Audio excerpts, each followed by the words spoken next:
네, 오늘은 누가복음과 사도행전 마지막 부분, 세 번째 부분을 이제 다루려고 하는데요. 제목을 최후 승리를 믿으며 담대하게 거침없이 이렇게 정했어요. 뒤에 두 부사는 사도행전 28장 마지막 절에서 가져왔습니다. 담대하게 거침없이. 이 부분은 이제 거기서 갖고 온 건데요.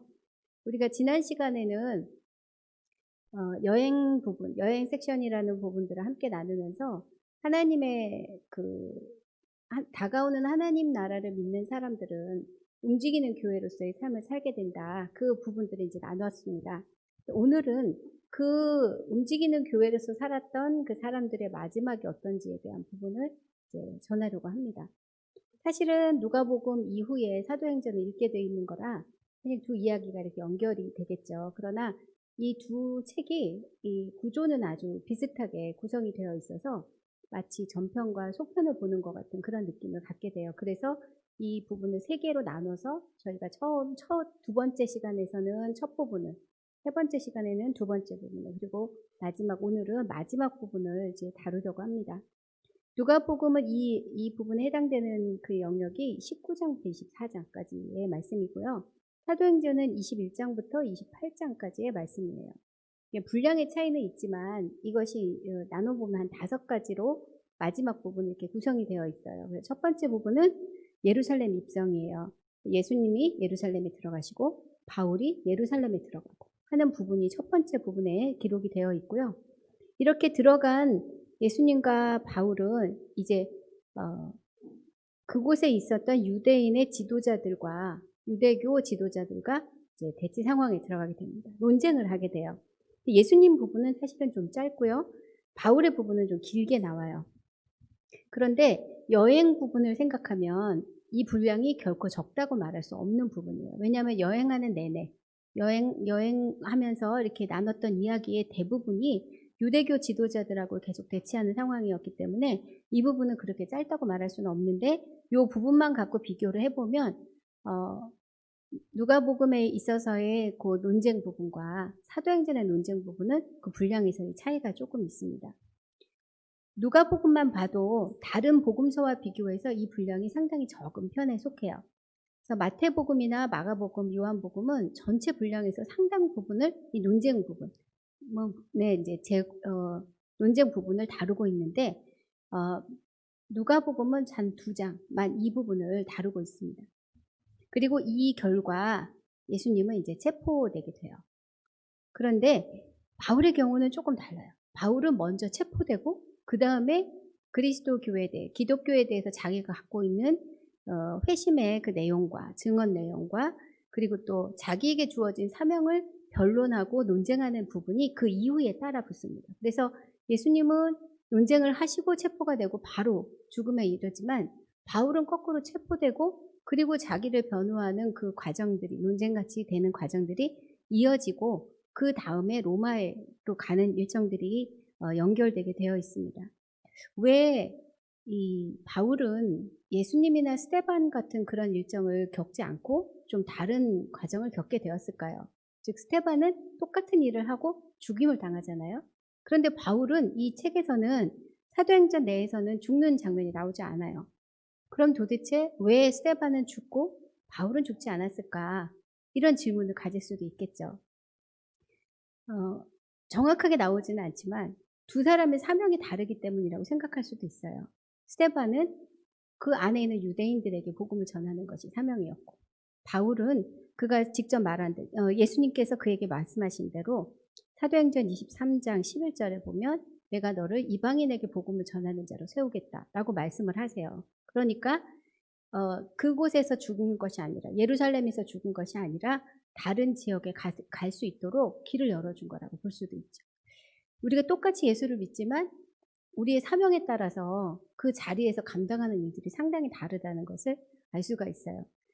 우리가 조금 전에 이렇게 얘기했죠. 어느 교회 가서 어떻게 섬기느냐. 이것도 우리가 정하는 게 아니라 주님이 그 시기를 조정하시는 것을 우리가 계속 경험할 수 있는 것처럼 똑같이 예수를 믿지만 우리에게 주어진 사명에 따라 가는 길이 상당히 다르다는 것을 바울과 스데반을 통해서도 볼 수가 있습니다. 세 번째 부분은 예수님의 순환과 죽으심의 부분과 바울이 이제 파선하는 그 장면이 이제 나와요. 이 순환의 장면에서는 예수님이 왜 죽임을 당하도록 고발되었는지를 기록을 하고 있어요. 근데 그 제목이 뭐냐면 그 물어보는 내용이 그래요. 이렇게 진술서에 보면 그것을 보고 묻잖아요. 이게 진짜냐 아니냐 이렇게 묻는데 로마인들이 예수님께 물어요. 내가 하나님의 아들이냐? 이렇게 물어봅니다. 그리고 내가 유대인의 왕이냐? 이렇게 물어봐요. 결국 예수님이 고발된 그 제목들은 하나님의 아들이라고 이 사람이 주장했다. 이 사람이 유대인의 왕이라고 주장했다. 그래서 고발되었다라는 것을 말하고 있어요. 그리고 그것을 로마 관리가 되풀이해서 묻는 것을 통해서 이 사람이 로마 제국에 어떤 해를 끼친 것이 아니라 종교적인 문제로 죽게 되었다는 것을 명확하게 드러내는 어떤 그런 장치로 사용이 되고 있습니다. 그러나 그리고 이런 유대의 종교 지도자들은 이렇게 계속적으로 예수님과 바울에게 적대적인 거에 비해서 오히려 로마 사람들은 예수님과 바울에 대해서 굉장히 호의적이에요. 그리고 오히려 그 사람을 변호하는 자리에 있다는 것을 이제 보게 됩니다. 빌라도도 예수님이 죄가 없다는 것을 3번이나 공식적으로 얘기를 해요. 결국은 이제 유대교 지도자들과 회중들에게 밀려서 결국 사형 선고를 내렸지만 빌라도 자신은 예수님이 죄가 없다. 즉 자기 개인으로서의 견해가 아니라 총독으로서의 견해를 3번이나 제시를 한 거였어요. 그러나 이제 죽음에 이르게 되죠. 바울도 마찬가지입니다. 바울도 3번에 걸쳐서 자기를 변론하는 시간을 갖게 되는데요. 바울의 생명을 보존해 줬던 것도 로마의 정부였고요. 그리고 그가 그것을 이렇게 변론할 수 있도록 자리를 마련해 준 것도 총독이었어요. 그리고 결국 아그리빠 왕 이후에는 가이사에게 상소해서 그곳을 갈 수 있는 길을 열어준 것도 로마 정부였었어요. 이 정부와의 문제에 대해서 이 누가가 쓴 이야기에서는 굉장히 호의적으로 그리고 있고 이 정부와 이 교회가 결코 적대적인 관계가 아니다라는 부분들을 차근차근 기록을 하고 있습니다. 예수님은 이 순환 파트에서 순환을 당하고 죽으시는 것을 끝이 나는데요. 바울은 여기서 이제 파선을 경험합니다. 배가 부서지는 경험을 하게 돼요. 그래서 배를 타고 가다가 결국은 이제 배가 부서지고 그 안에 있는 사람들을 그 과정 중에서 구하는 이야기가 이제 기록이 되어 있는데 결국은 그 배에 탔던 276명의 모든 사람들이 바울로 인해서 이제 생명을 구하는 그런 본인도 살고 그 배에 탔던 모든 사람들도 함께 구원받는 이야기가 이제 이 3번째 파트에 나오게 됩니다. 4번째 파트는 예수님이 부활하신 이야기 그리고 바울이 구조된 이야기로 이제 구성을 할 수가 있는데요. 예수님이 부활하신 날은 안식 후 첫날 새벽이라고 기록하고 있어요. 우리가 이제 개념적으로 말할 때 사흘이라고 표현을 하죠. 사흘이면 이제 혹시나 가사 상태에 있다 할지라도 결코 살아날 수 없는 완벽한 절망의 때를 말하는 거예요. 그런데 그때 예수님이 부활을 하셨죠. 그리고 그것을 여자들이 이제 보게 돼요. 근데 여자들의 증언이란 사실 법정에서 그 당시에 아무런 효력이 없었던 그런 증언으로서의 가치가 없었던 그런 증언이었는데 그 여자들이 본 그것이 지금까지 우리에게 증거가 되고 있는 거예요. 어찌 보면 이 예수님의 그 부활의 소식은 아무런 위로도 없고 또 아무런 소망도 없는 그 자리에서 반전이 일어난 것을 구체적으로 보여준다라는 생각이 듭니다. 소망이 없어요. 그리고 이 사람들이 증언하는 걸 믿을 수도 없어요. 그런데 지금까지 2000년이 지나서까지 예수님을 믿는 이 믿음은 계속되고 있잖아요. 이 비슷한 이야기가 그리고 예수님이 살아났다는 이야기를 들었던 제자들조차도 그 일에 대해서 별로 처음에는 마음이 동의하지 않았어요. 굉장히 시큰둥한 반응을 보이고 있죠. 하지만 그들이 기대했던 어떤 예수님이 진짜로 살아나리라는 소망이 없는 그 상태였기 때문에 무너진 마음에서는 소식을 듣는 것만으로 그냥 안다는 것만으로 결코 진정한 변화가 없었다는 겁니다. 그런데 진짜가 되는 게 이제 필요했던 거예요. 아까 제가 누가복음 이후에 이제 사도행전을 쭉 연달아서 읽게 되는 과정이 필요한데 우리가 맨 처음에 다뤘을 때 이 사도행전하고 누가복음에서는 성령의 역사가 굉장히 중요하다라고 말씀을 드렸고 그리고 예수님이 성령이 임하기까지 너희가 예루살렘에서 기다려라 하는 말씀을 하셨다고 말씀을 드렸었어요. 지금 이들이 예수님이 살아나셨다는 소식을 들었어요. 지식적으로 알았어요. 그리고 증인들을 만났어요. 하지만 그것은 이들의 그 믿음에 있어서 아무런 소용이 없었다는 것. 이들이 진짜가 되기 위해서는 뭔가의 조치가 필요했는데 그 조치를 이제 주님께서 이후에 하시게 됩니다. 바울에게 있어도 마찬가지였어요. 파선한 이후에 멜리데라는 섬에 이제 걸려서 올라가게 됐는데요. 멜리데 섬은 요즘 그 몰타 섬이라고 얘기를 하더라고요. 지중해. 근데 그 섬에 올라갔는데 이제 목숨을 살렸다 생각했어요. 그런데 이제 불을 피우려고 하다가 나뭇가지를 이렇게 걷어왔는데 불 기운이 다니까 그 속에 있던 뱀이 이제 바울의 손을 무는 장면이 나와요. 그걸 보고 원주민들이 생각했어요. 쟤는 바다를 피해서 여기는 올라왔을지 몰라도 하나님이 쟤를 죽이려고 심판하시는구나. 그런데 오히려 그 일 때문에 그 물리고도 죽지 않는 것을 보고 이게 오히려 신이다 라고 생각하는 반전이 또 일어나게 됩니다. 하나님께서 우리에게 하시는 일들이 다 이런 것 같아요. 소망이 없어. 더 이상 갈 데가 없어. 막다른 골목이야. 라는 그곳에서 진짜가 일어나는 그런 역사들을 우리에게 계속 경험하게 하시는데 바울을 같이 예수님의 제자들의 삶에서도 이런 일들이 동일하게 일어나고 있었다는 거예요. 결국 바울은 그 멜리데 섬에서 죽지 않았고요.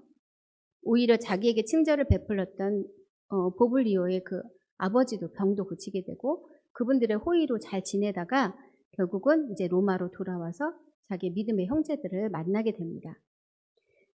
마지막 부분에는 이렇게 살아난 예수님 또 부활하신 예수님 또 바울이 무엇을 했는가를 기록을 하고 있어요. 5번째 부분에서는 말씀으로 이들에게 가르치는 내용이 이제 나오게 됩니다.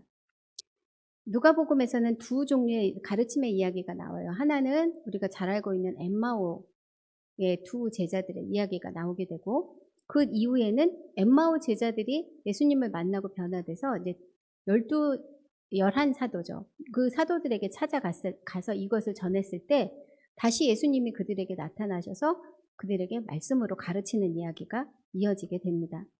바울은 어땠을까요? 바울은 로마에 돌아가고 나서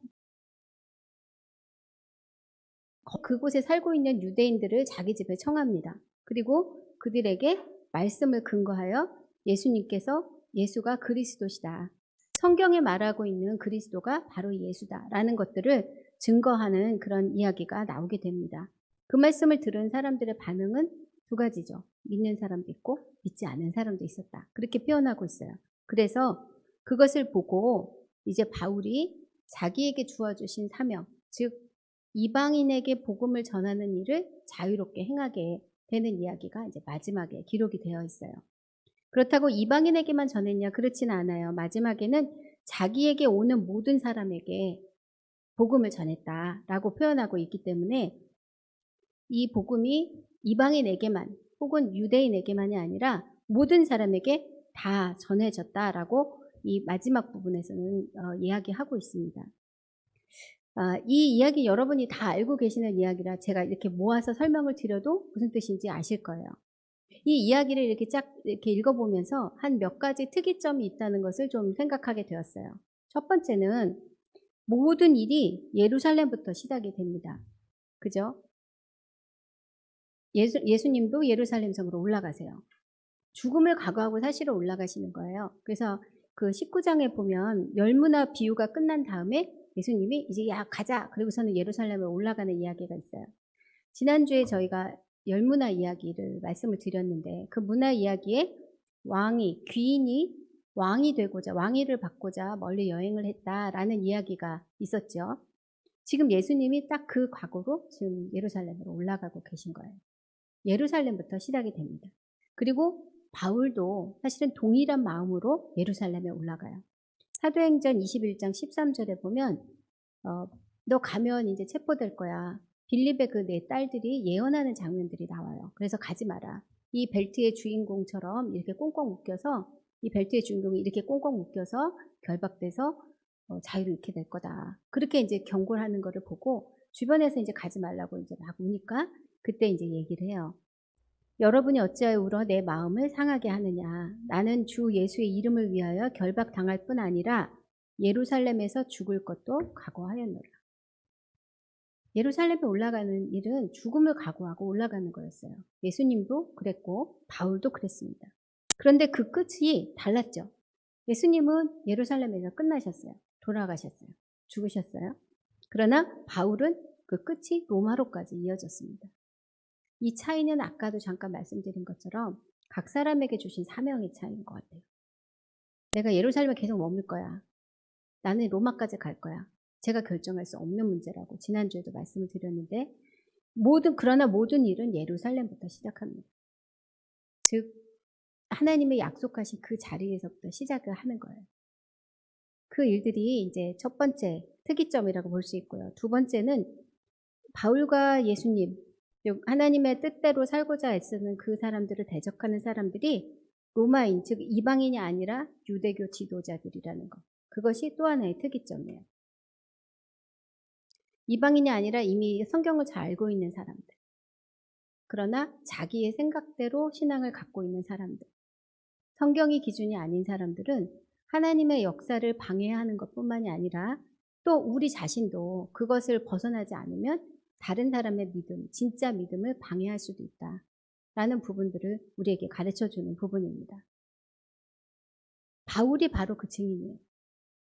사울이었던 당시 사울로서 그 종교적인 열심으로 많은 예수 믿는 사람들을 죽였잖아요. 그에게 그 열심은 이후에 회심한 후에도 동일했다고 저는 믿어요. 그러나 제대로 알고 있는지 제대로 알지 못하는지가 그 사람의 그 행보를 정하게 되는 겁니다. 우리는 정말 제대로 믿고 있는 사람인지 하나님께서 말씀하시는 대로 믿고 있는 사람인지를 확인하지 않으면 그리고 예전에 그랬다고 해서 지금도 그런 건 아니에요. 매일 그것을 확인하는 것이 필요하다는 것을 인정해야 할 것 같습니다. 세 번째는 빌라도가 예수님을 놓아주려고 시도했던 게 아까 3번 있었다라고 말씀드렸고요. 바울의 변론도, 즉 자신이 어떻게 예수를 믿게 되었고 어떤 사명을 갖게 되었는지를 변론하는 그 이야기도 처음에는 회중 앞에서, 두 번째는 벨릭스 총독 앞에서, 그리고 세 번째는 아그리빠 왕 앞에서 3번을 반복해서, 그러나 내용이 조금씩 달라지죠. 그 결과 그 3번이 일어나게 돼요. 네, 성경에서 3이라는 숫자와 7이라는 숫자는 완전하다는 뜻이에요. 3번을 빌라도가 이 사람을 놔줘야 된다라고 얘기했다는 것은 예수님이 무죄하다는 것이 정말이다라는 뜻이라고 볼 수도 있어요. 그리고 바울이 자기에 대해서 변론한 것을 3번 반복한 것은 할 만큼 충분히 자기 것을 어필할 수 있는 기회를 받았다라고 볼 수도 있다는 겁니다. 근데 그 결과는 예수님은 십자가에서 죽으셨고 바울은 로마로 압송이 되었어요. 성경에서는 바울이 순교하는 장면까지 나오지 않죠. 그래서 바울은 로마에서 계속 복음을 전하는 자의 그 이미지로 남아 있습니다. 우리가 똑같이 예수를 믿어도 나오는 결과는 다를 수가 있다고 말씀을 드렸어요. 그래서 보이는 것에 집중하지 않을 필요가 있어요. 그리고 다른 사람과 비교하지 않아야 될 필요가 반드시 있어요. 하나님 우리 각자에게 꼭 필요한 것, 우리가 꼭 감당해야 될 하나님 나라의 그 사명을 한 사람씩 다 나눠주셨습니다. 다른 사람과 비교해서 적다 많다 할 일도 아니고요. 이걸 내가 좋다 싫다 할 일도 아니라고 믿어요. 하나님이 우리에게 주신 자리에서 제대로 감당하는 것, 그것이 하나님의 뜻을 온전히 이루는 유일한 방법입니다. 네 번째는 이 순환이 시작되기 전에 성만찬이 제정되는 것을 볼 수가 있어요. 즉 마지막 만찬의 때가 되었을 때 예수님이 말씀하십니다. 22장 14절에 보면 때가 이름에 예수께서 사도들과 함께 앉으사 이렇게 표현하고 있어요. 때가 이름에. 무슨 때이죠? 예수님 십자가에 돌아가실 때인 거예요.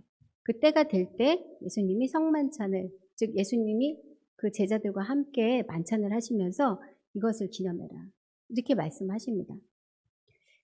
이 일은 우리가 성만찬을 할 때마다 기억하는 게 있죠. 예수님이 우리와 함께 하신다.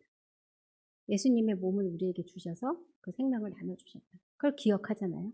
그리고 그것은 예전의 사건이 아니라 지금도 계속되는 사건이고 지금도 내가 경험하는 사건이다. 이것을 이렇게 고백을 하는데, 이 순환이 시작하기 전에 송만찬을 제정하신 이유가 이후의 과정들이 예수님과 함께하는 것을 기억하지 않으면 견디기가 힘든 과정이기 때문이기도 하다라는 생각을 하게 돼요.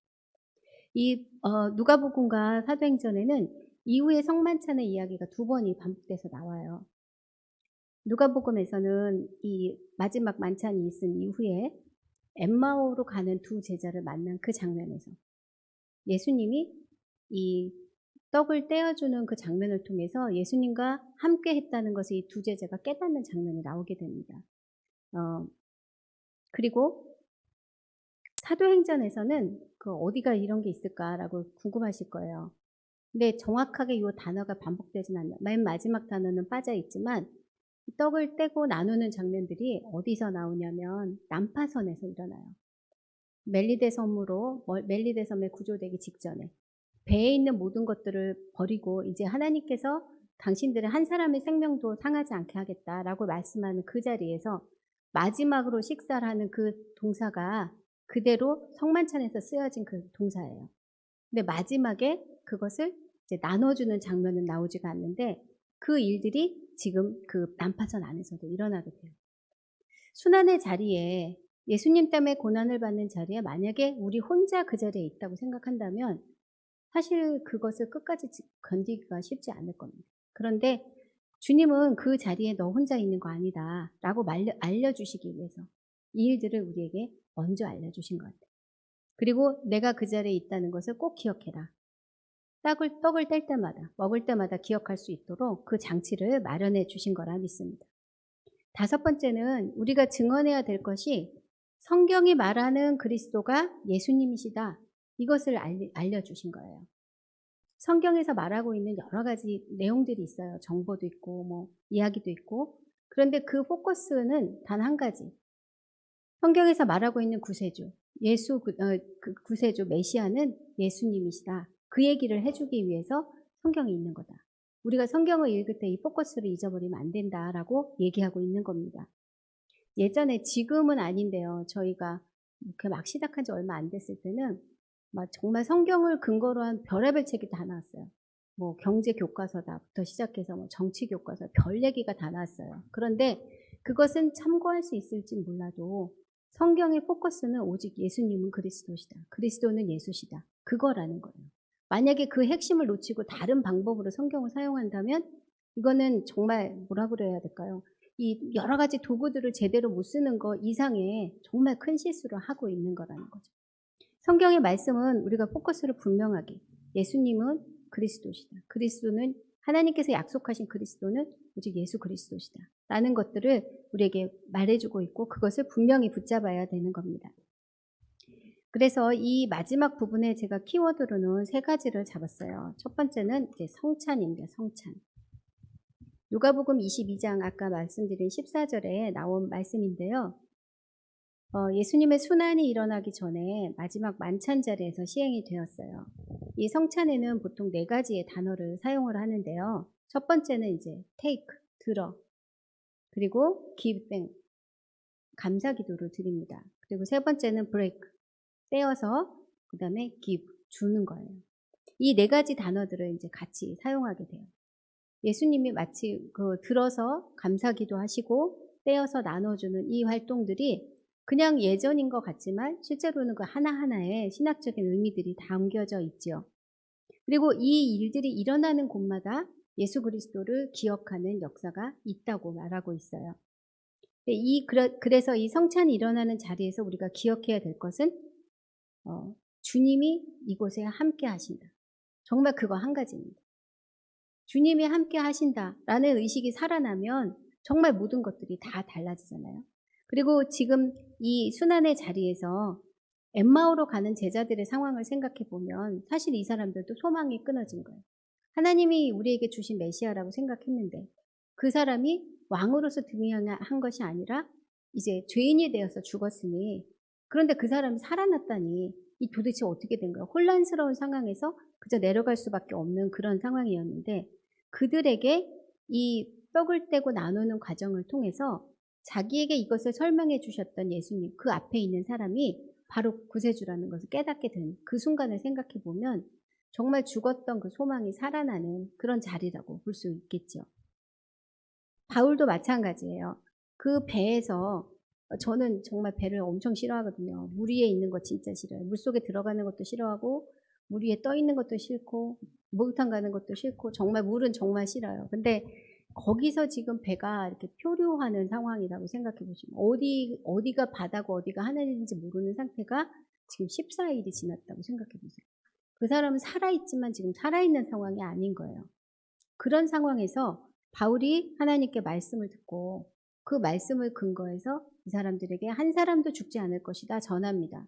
그리고 그것을 확신시켜주는 그 마음으로 빵을 들어서 감사 기도하고 속에서 먹는 장면을 이제 연출을 해요. 영어 성경으로 보니까 쪼개는 것까지 하고 그리고 자기 혼자 먹습니다. 그러니까 그 바울이 먹는 걸 보고 다른 사람들도 자기가 갖고 있던 음식을 먹는 그런 장면들이 이렇게 기록이 되어 있더라고요. 여러분 이게 절망스러운 상황에서 먹을 게 들어가세요? 안 들어. 저는 이렇게 먹으면 바로 체할 것 같아요. 먹을 수 있는 것, 절망인데 먹을 수 있는 것, 그거 자체가 지금 이제 소망이 살아났다는 뜻인 거죠. 그리고 이렇게 먹고 나서 모든 걸 다 버려요. 모든 그 배를 가볍게 하기 위해서 모든 걸 다 버리고 이제 멜리데 섬에 이제 들어가게 되죠. 이 배에서 살아있는 사람, 하나님과의 관계가 살아있는 사람은 사실 바울하고 바울과 함께했던 몇 사람뿐이었어요. 그런데 그 사람들 때문에 하나님과의 관계가 살아있는 그 사람들이 주님을 기억하고 떡을 떼어서 먹는 그 장면들을 통해서 그 배에 타고 있던 모든 사람, 276명의 모든 사람들이 살아나는 역사가 있었던 거예요. 이게 정말 되게 대단한 일인 거예요. 저희가 주님을 기억하는 그 자리, 성만찬이 일어나는 그 자리가 정말이라면 우리가 있는 그 자리에 나뿐만이 아니라 나 때문에 다른 사람들이 살아나는 역사가 반드시 일어날 수 있다는 거예요. 굉장히 큰 도전이고 또 격렬한 생각이 들었어요.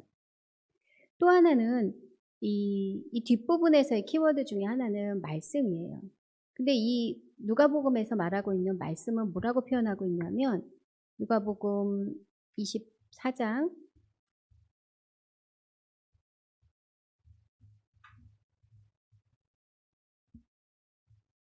24장 44절에 보면 이렇게 되어 있습니다. 제가 한번 읽어볼게요.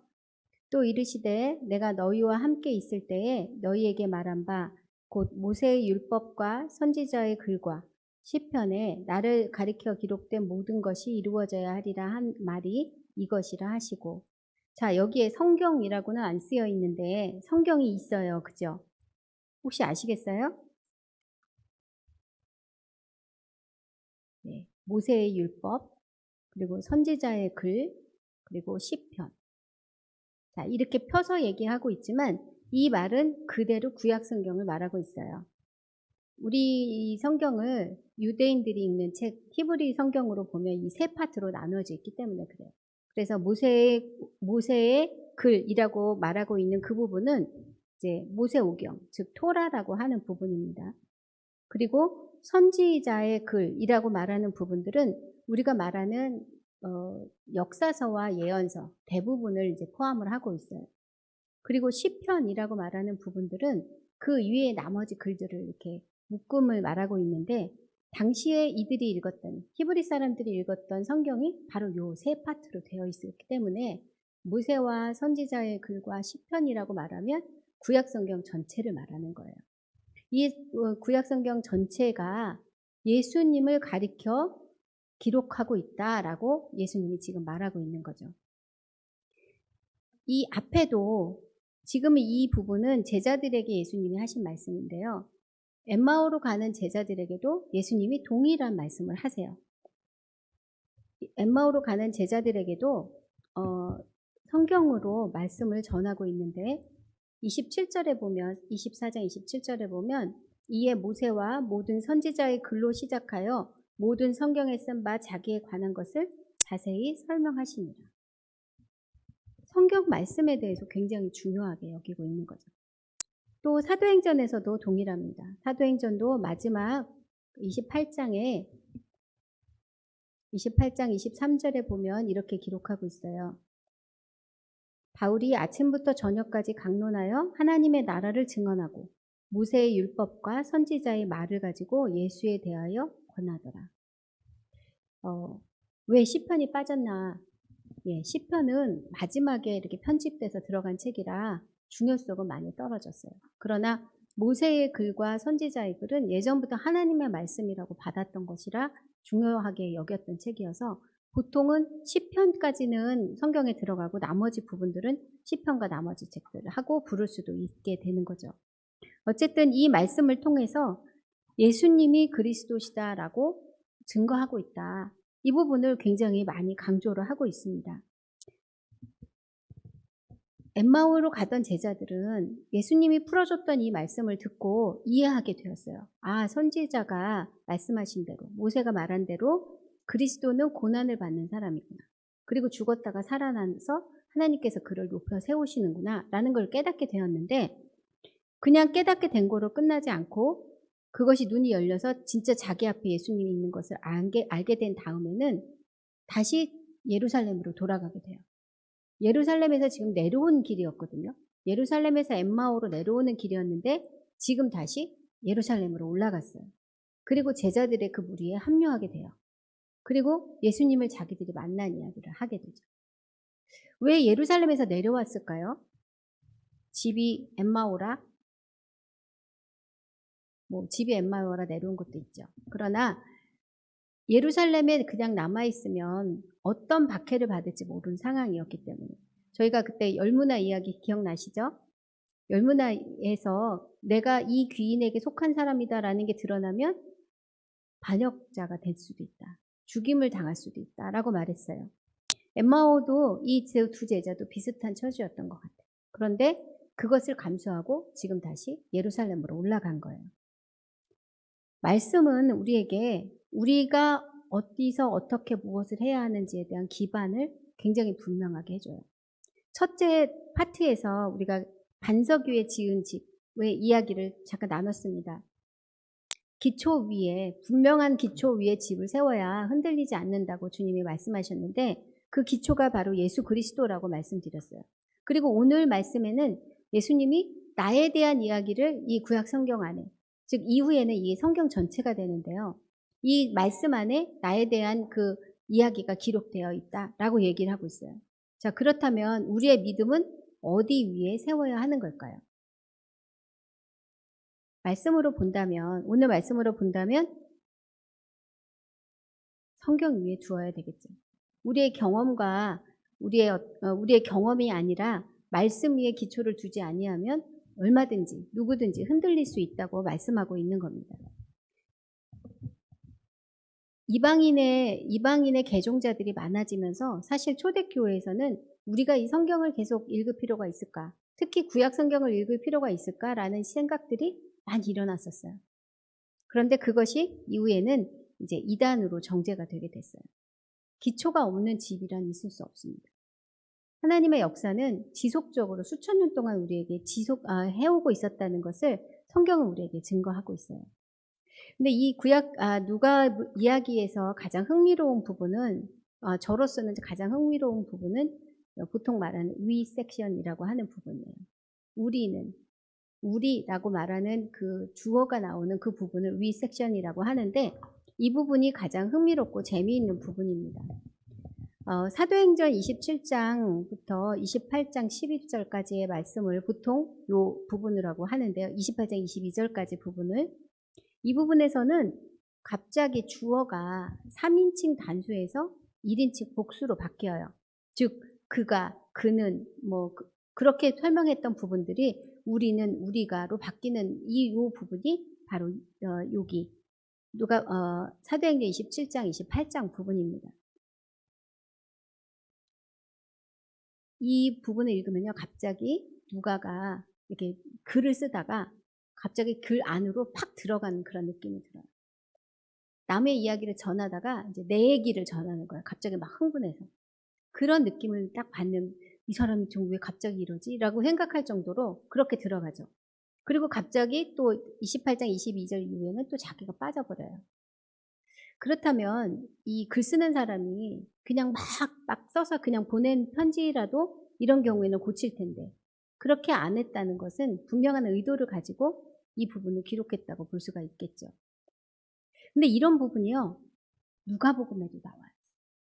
저는 이 위 섹션이라고 할 만한 부분이 사도행전에만 있는 줄 알았어요. 근데 요번에 이제 공부를 하면서 보니까 누가복음에도 똑같지는 않지만 요런 부분들이 또 있는 거예요. 누가가 그 이야기로 퐁당 들어가진 않았어요. 왜냐하면 시대가 잘 안 맞아요. 그러나 이 책을 읽고 있는 우리는 그 이야기에 퐁당 들어갈 만한 그런 부분이 있더라고요. 어디냐면 엠마오 제자 이야기예요. 그 부분이 나옵니다. 엠마오의 이야기에 이렇게 보게 되면 예수님을 이제 엠마오의 제자들이 만나죠. 그리고 예수님이 먼저 말을 거세요.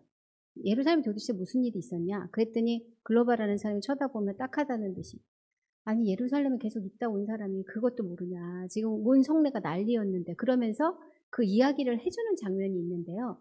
그 이야기를 우리는 이라는 말로 이렇게 이야기를 진행을 해요.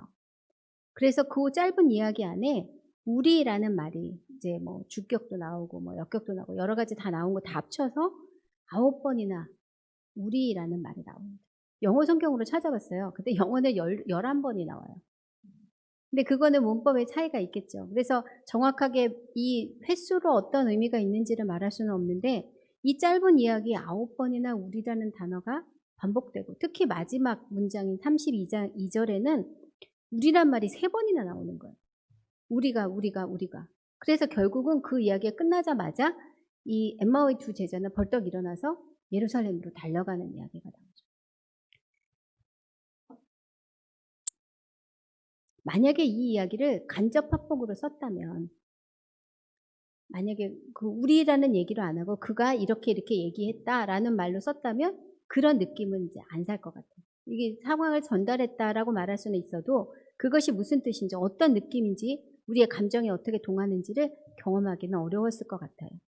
그런데 굳이 이렇게 쓴 이유는 이 부분에 우리에게 동참하라고 요청하는 그런 부르심이 있다고 느끼게 되었습니다. 이 사람들의 그 상황이 아까도 말씀드린 것처럼 예루살렘에서의 고난과 어려움의 예상되는 상황에서 안전한 자기 집으로 지금 피신해 오는 상황이었어요.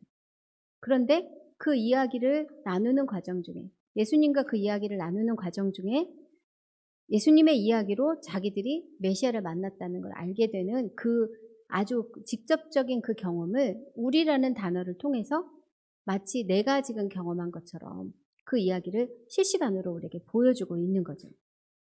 그리고 그 말을 듣고 제자들이 벌떡 일어나서 예루살렘으로 돌아가는 것을 보면서 우리에게도 동일하게 촉구하고 있는 과정이 있는 것 같아요. 모든 제자들이, 여행을 경험한 모든 제자들이, 또 사명을 감당한 모든 제자들이 다 그 사명을 전심으로 감당할 수 있는 것은 아니었어요. 엠마오 제자들처럼 이렇게 뒤로 물러나서 집으로 간 제자들도 있었겠죠. 이후에도 그런 사람들이 있었을 겁니다. 그러나 이 누가복음을 읽는 사람들이 엠마오 섹션을 읽을 때 우리라는 단어가 나오는 것을 보고, 아, 이 이야기가 나에게 하시는 말씀이구나. 나보고 일어나서 지금 예루살렘으로 다시 가자고 하시는 말씀이구나 라고 알아들을 수 있다면, 한 사람이라도 그럴 수 있다면 그것만도 너무 가치가 있다 라고 분명히 생각했을 것 같아요. 만약에 우리도 지금 엠마오로 내려가고 있는 중이라면, 예수님 때문에 많이 실망한 마음으로, 내가 메시아라고 믿었는데 아무런 힘이 없으신 것 같아, 나는 이제 어떻게 해야 하나 라는 그런 절망감이 있다면, 지금 바로 이 우리라는 그 엠마오 제자들의 그 공동체에 들어가서 예수님도 만나고 또 다시 일어날 힘도 얻어야 될 때가 되지 않았나 싶습니다. 이 뒷부분도 마찬가지예요. 사도행전의 위 섹션은 바울이 이제 배를 타고 로마에 가는 그런 장면입니다. 만약에 우리가 이것에 이 우리라는 말을 써야 되는 이유가 있다면, 그리고 그것을 우리가 마음으로 받고 이 부분을 읽게 된다면 어떻게 읽을 수가 있을까요? 그러면 우리는 바울과 함께 로마에 압송되는 중인 거예요. 같이 배를 타고 가고 있는 거죠. 그리고 세상의 가치를 따라서 가는 사람 때문에 미항에 있으면 재미가 없으니까 베닉스로 가자. 그리고 떠났다가 지금 풍랑을 만난 그 사람들처럼 우리도 같이 풍랑을 겪게 되는 거예요. 그리고 이 배를 버리고 자기들만 살려고 도망가려고 했던 선원들처럼 그 선원들을 주저앉혔던 바울처럼 우리도 그 사람들을 주저앉히는 거예요. 그리고 이제 배가 다 깨질 것 같아요. 이제 소망도 없어요. 그래서 이제는 나는 널브러져 있어요. 그런 사람들을 일깨워서 이제 우리 살 수 있어. 우리 같이 살 수 있어. 그리고 성찬을 함께 베푸는 거죠. 그리고 죽을 것 같은 상황이지만 죽을 거라고 생각지 않아요. 왜냐하면 내 사명이 아직 안 끝났으니까. 지금 바울은 이방인에게 복음을 전하는 사명을 받은 사람이에요. 그 사명을 다 하기 전까지 나는 안 죽을 거야 라는 생각이 너무 분명한 사람이 바로 바울이었잖아요. 나는 이제 죽지 않아. 아직도 죽을 수 없어. 내 사명은 아직 끝나지 않았으니까. 라고 사람들을 다 격려할 수 있게 되는 거죠. 멜리데라는 섬에 갔는데 저 사람은 죄인일 거야 라는 이상한 그 눈으로 보는 사람들을 속에서 하나님께서 바울의 명예도 회복해 주시고 또 다시 로마로 갈 수 있는 길도 열어주시기도 하죠. 그 자리에 우리도 함께 있는 겁니다. 그래서 바울과 함께 배를 타고 이제 로마로 돌아가는 그 길도 우리가 함께 할 수 있는 거예요. 근데 이 부분에도 굉장히 재밌는 부분이 있었어요. 28장 11절에 보면 이제 바울이 로마로 떠나는 장면이 있는데요. 이렇게 되어 있습니다. 석 달 후에 우리가 그 섬에서 겨울을 난 알렉산드리아 배를 타고 떠나니 그 배의 머리 장식은 디오스구로라. 자, 이게 도대체 무슨 말인가? 우리가 좀 알기 쉽게 다시 읽어볼게요. 멜리데 섬에서 석 달을 지나고 바다가 잠잠해지자 본격적으로 로마 입성을 준비하는 바울 일행은 알렉산드리아에서 떠나와서 멜리데 섬에서 겨울을 난 배를 타고 갑니다. 그런데 그 배에 장식되어 있던 문양이 디오스구로였습니다. 자, 이 말이나 저 말이나 똑같죠? 이게 무슨 말인가 싶어요. 자, 여기서 알렉산드리아 배를 타고 떠났다라는 말을, 알렉산드리아는 이집트에 있는 도시를 말해요. 알렉산드리아라는 도시 아시죠? 들어는 보셨죠? 이 알렉산드리아를 지은 그 왕은 그 그리스 제국의 알렉산더 대왕이에요. 근데 알렉산더 대왕이 헬라 문화를 아주 숭상했던 사람이에요. 그래서 자기가 가는 곳마다 헬라 문화를 전파하고 그것을 심는데 아주 전심을 가졌던 사람인데 이 알렉산더 대왕의 명령에 따라 이집트에 그 도시를 짓게 됩니다. 그게 알렉산드리아예요. 그 도시에는 도서관도 있고요, 등대도 있고요, 막 엄청난 모든 헬라 문화를 집대성한 아주 아름다운 도시를 짓게 되죠. 그런데 알렉산더 대왕 자체는 자기가 너무 일찍 빨리 죽어서 이 도시에는 가보지 못했다고 해요. 그러나 그때 이후로 이 지중해에서 알렉산드리아라는 도시는 이집트의 대표적인 도시로 무역을 담당하는, 지금까지도 굉장히 유명한 공업도시라고 합니다. 그런데 여기서 출발한 배가 지금 로마까지 가고 있는 거예요. 지중해를 이렇게 건너서 가고 있는 거죠. 그런데 이제 그 겨울에는 워낙 풍랑이 심하니까 그 몰타 섬에서 지금 잠시 정박하고 있었던 거예요. 그런데 그 정박했던 그 섬에서 그 섬에 있다가 이제 떠나는 그 배를 이제 바울 일행들이 죄인의 신분으로 그걸 타게 된 거죠. 그런데 거기 장식돼 있던 그 장식이 디오스구로래요. 디오스구로가 도대체 뭐야? 그리고 제가 찾아봤어요. 그랬더니 제우스 신의 쌍둥이 아들이래요. 레아라는 그 달의 여신에게서 얻은 아들이라고 얘기를 하는데 어쨌든 굉장히 유명한 그 신이고 그 신의 역할이 있잖아요. 그리스 로마 신화에는 그 역할은 뭐냐면 바다에서 조난당한 사람들의 수호신이라고 얘기를 하더라고요. 등급이 굉장히 높은 신이었던 것 같아요. 즉 이걸 이제 정리를 해보면 이집트에서 로마로 가는 그 배에, 굉장히 큰 배겠죠. 그 큰 배에 로마 신화, 즉 그리스 신화에 있는 그 신의 형상을 그려놓은 거예요. 숭배하는 거죠. 그 숭배한 것을 지금 그려놓은 그 배를 지금 타고 바울이 로마 시민권을 갖고 있지만 유대인이잖아요. 그 사람이 이 배를 타고 지금 재판을 받기 위해 로마로 가고 있는 거예요. 자, 이 상황이 도대체 뭘까? 제가 그래서 한번 생각해 봤어요. 이 경제적인 상황을 좀 뒤집어 수밖에 없는데 이런 거죠. 미국 기업과 합작한 중국의 그러니까 미국 기업과 합작을 해서요. 미국의 그 독수리 있잖아요. 이렇게. 그 독수리를 크게 그려놓은 비행기를 타고 중국 국적기의 비행기예요. 근데 상상이 가시나요? 이 합작을 했어요. 그런데 이 소속은 중국이에요. 근데 그 비행기를 타고 중국에 들어가는데 거기 타고 있는 사람이 누구냐면 미국 국적의 한국 선교사예요. 무슨 말인지 아시겠어요? 복잡하죠? 이거를 근데 솔직히 중국하고 미국의 경제적인 상황이나 이런 걸 생각하면 미국의 특히 정치적인 종교적인 상황을 생각하면 이렇게 가야 되는데 근데 미국은 이제 탄압하는 상황은 아니니까 그래서 조금 더 다시 이렇게 바꾸자면 중국 기업과 합작해서 중국스러운 그 뭐라 그러죠? 붉은 용을 이렇게 크게 그려놓은 미국 국적기예요. 근데 그 미국 국적기가 지금 중국에 가는 거예요. 근데 거기에 그 중국 국적의 조선족 선교사가 타고 있어요. 가서 이제 비밀스럽게 선교 일정을 감당하려고 하는 거예요. 누가 봐도 지금 이 중국 국적의 조선족 선교사 약자죠. 아무것도 없어요.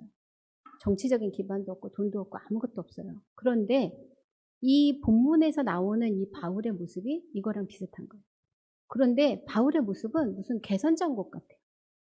자기가 정말 이렇게 그 타이타닉 앞에서 이렇게 가는 그 사람처럼 정말 이 바다가 모두 내 거야. 로마가 봐도 다 모두 내 거야. 라는 그런 모습으로 지금 가는 그런 모습을 볼 수가 있어요. 도대체 막강한 그 국가 권력, 재력, 이런 게 아무것도 없는데 거기하고 비교할 수 없는 순환당하신 예수 그리스도. 정말 힘없이 고난당하고 죽으신 예수 그리스도. 그래서 유대인들은 그것을 거리끼고 이방인들은 미련하다고 여기는 그 그리스도를 업고 오직 그분만을 가지고 지금 그것을 싫어하는 그 땅으로 가고 있는 바울의 모습이 바로 28장 마지막 부분에 기록하고 있는 그 모습이에요. 근데 이 말씀을 제가 이렇게 묵상해서 기도하는데 하나님이 어떻게 이가 그렇게 갈 수가 있었는지를 이제 보여주세요.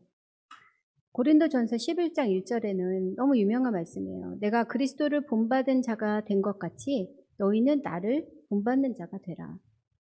여기에 대해서 전혀 부끄럽지 않아요. 너무 자랑스러워요. 바울의 태도가 그래요.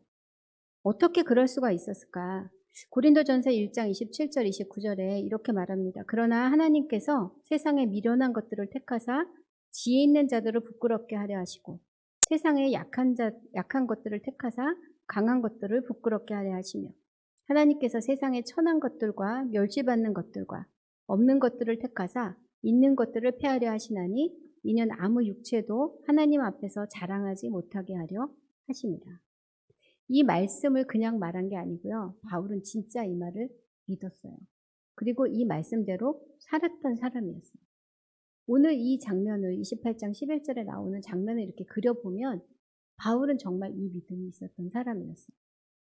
그래서 어떤 상황에도 주눅들지 않았던 것을 확실히 알게 되었습니다. 선언만으로 되지 않는 삶인 것 같아요. 그렇게 살아야지 결단한다고 되는 삶도 아니에요. 끊임없이 그 일에 대해서 나를 헌신하지 않으면 넘어졌다 자쳐졌다 해도 포기하지 않고 끝까지 가지 않으면 결코 이룰 수 없는 그 삶이 바로 바울이 보여주는 삶이었다 싶습니다. 오늘 이 파트에서 이렇게 볼 수 있는 교훈이 있다면 누가 이야기와 함께 걷는 사람들이라는 섹션으로 제가 정리한 부분이 여기서 나오는 사람들은 자신을 어떻게 생각했느냐. 첫 번째는 증인으로 생각했어요. 보고 들은 대로 전하는 자. 두 번째는 공동체 지체예요. 즉 혼자서는 존재할 수 없는 사람이라고 생각했다는 거죠. 마지막 부분에 위 섹션에 나오는 특별히 사도행전에 나오는 위 섹션에는 적어도 두 사람 이상이죠. 바울과 누가 그리고 플러스 누구누구. 그 사람들이 지금 같이 고난의 자리에 있어요. 그리고 그것을 증언하는 자리에 있습니다. 이 증인들이 누가 이야기에 함께했던 사람들이 하고 있는 일은 이제 증언이죠. 증언의 내용은 예수는 그리스도시다. 성경에서 말하고 있는 그리스도가 바로 예수시다라는 겁니다. 그리고 이 증언이 다 마칠 때까지 그들은 죽지 않는다라고 생각했어요. 이 참 되게 신기한 일이에요. 사명이 다하기 전에 죽음은 없다라고 생각했다는 거죠. 그러니 그 난파선과 같은 그 자리에 표류하는 배에서도 바울이 그렇게 담대할 수 있었던 거예요. 여러분, 갑자기 오는 죽음은 없어요. 특히 그리스도인들에게 죽음은 그저 다가오는 것이 아니라 우리 사명이 다했다는 하나님의 사인입니다. 그러니까 만약에 우리에게 정말 사명이 분명하다면, 그리고 하나님이 그것을 주시겠다고 약속하셨다면 그 일이 다 끝나길 때까지는 두려움 없이 나가는 게 그게 정말 믿음이겠죠. 세상에서는 아까운 죽음이라고 표현하는 것들이 있어요. 아쉬운 죽음이죠. 조금 더 계셨으면 좋았을 뻔했는데. 그런 건 분명히 있지만 저는 그 모든 것들이 사명의 과정에 있다고 생각합니다. 그 일들을 사명과 관련해서 우리의 생명을 생각한다면 어떤 상황에도 두려워하지 않고 어떤 상황에도 아쉬워하지 않을 수 있겠다라는 생각이 들었어요. 그렇다면 매일 우리는 어떻게 하나 여기서 나왔던 키워드를 그대로 행했으면 좋겠습니다. 성찬, 우리가 그리스도와 하나 되는 것, 그리고 그리스도와 하나 되는 것뿐만이 아니라 그리스도의 몸된 교회에 하나 되는 거예요. 누누이 말씀드리지만 신앙생활은 혼자 할 수 없는 겁니다. 혼자만 내가 하나님과의만 관계를 갖고 싶어라고 말하고 있다면 이미 신앙은 굉장히 병들어 있다고 생각하시는 게 맞아요. 성찬의 삶을 매일 계속하는 게 중요하고, 두 번째는 지속적으로 말씀으로 내 믿음이 제대로 서 있는지를 확인하시는 게 꼭 필요합니다. 여러분 통독도 하시고 말씀 큐티도 하시고 설교도 들으시고 그거 너무 중요한 부분이에요.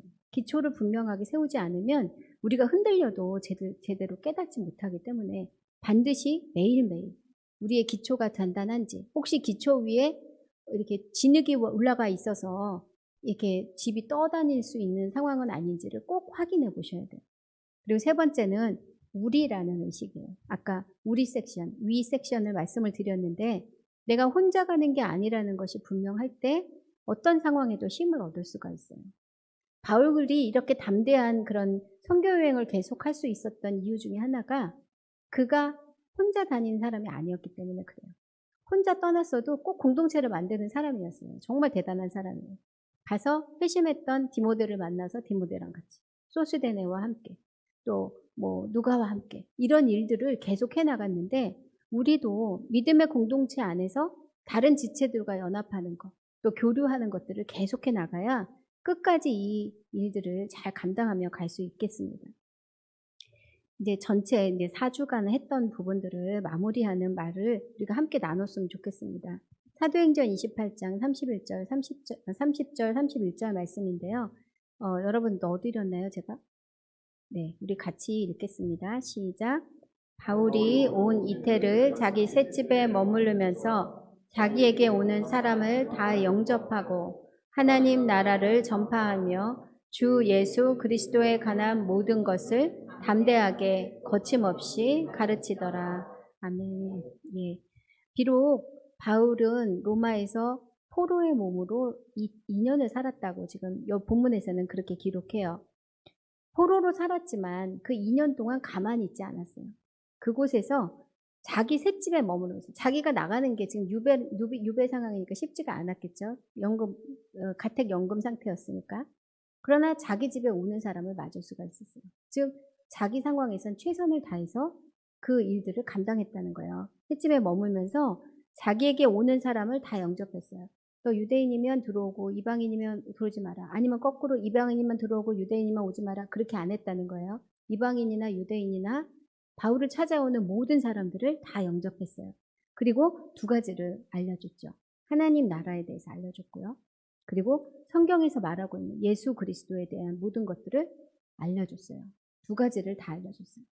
그런데 그 태도가 담대하고 거침없이 알렸다는 것. 담대하게 거침없이.